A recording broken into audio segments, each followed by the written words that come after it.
ng bayan, maasahan anumang panahon.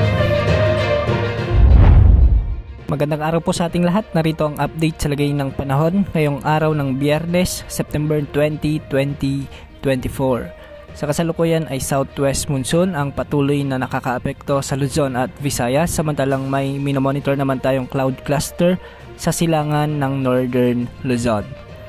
Ngayong araw nga, asahan ang mga pag-ulang dulot ng habagat o southwest monsoon sa bahagi ng La Union, Ilocos Sur, Pangasinan, Ilocos Norte, Bataan at Zambales. Ang mga lugar na ito ay posibleng makaranas ng malalakas na pag-ulan, kaya posible ang mga biglaang pagbaha at pagguho ng lupa, lalo na yung mga ilang araw ng inuulan dulot ng tuloy-tuloy na pag-ulang dulot ng southwest monsoon.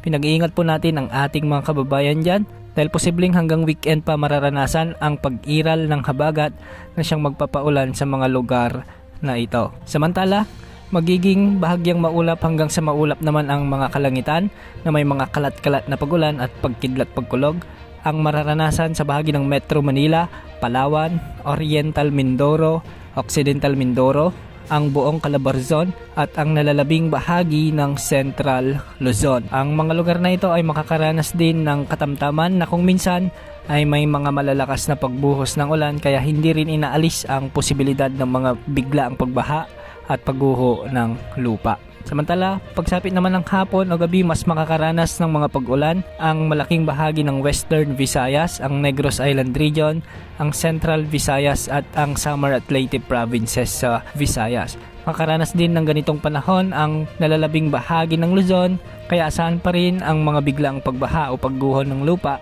lalo na kung may mga severe thunderstorms. Ang mga pag-ulang ito ay dulot pa rin ng southwest monsoon o habagat. Samantala, magiging maagyang maulap hanggang sa maulap din ang kalangitan sa may Mindanao na may mga kalat-kalat na pag-ulan at pagkidlat pagkulog. Ang mga lugar na mas apektado ng mga localized thunderstorms sa Mindanao ay ang Northern Mindanao, Caraga, Davao Region, Sorsogon at ilang bahagi ng Zamboanga Peninsula. May mga inaasahang pag-ulan din sa bahagi ng Lanao Provinces at ilang bahagi ng Bangsamoro Region. Sa mga susunod na araw ay unti-unting aakyat ang habagat at makakaapekto na lamang ito sa bahagi ng Batanes, Babuyan Islands at sa Ilocos Norte. At dahil nga sa namumuong potensyal na sama ng panahon o low pressure area mula sa mga cloud clusters sa silangan ng Luzon, posibleng hatakin muli nito ang habagat na siyang magpapaulan muli sa kanlurang bahagi ng Central at Northern Luzon. Ayon sa Pag-asa, patuloy nila itong minomonitor kung sakaling mabubuo bilang low pressure area. Kahit hindi man ito maging isang ganap na low pressure area, posible pa rin itong magpaulan sa malaking bahagi ng Luzon dahil hahatakin na naman nito ang habagat na siyang makakaapekto naman sa malaking bahagi ng Central at Northern Luzon. Sa ngayon, wala pa namang bagong bagyo na inaasahang papasok sa ating bansa sa susunod na 3 hanggang 5 araw.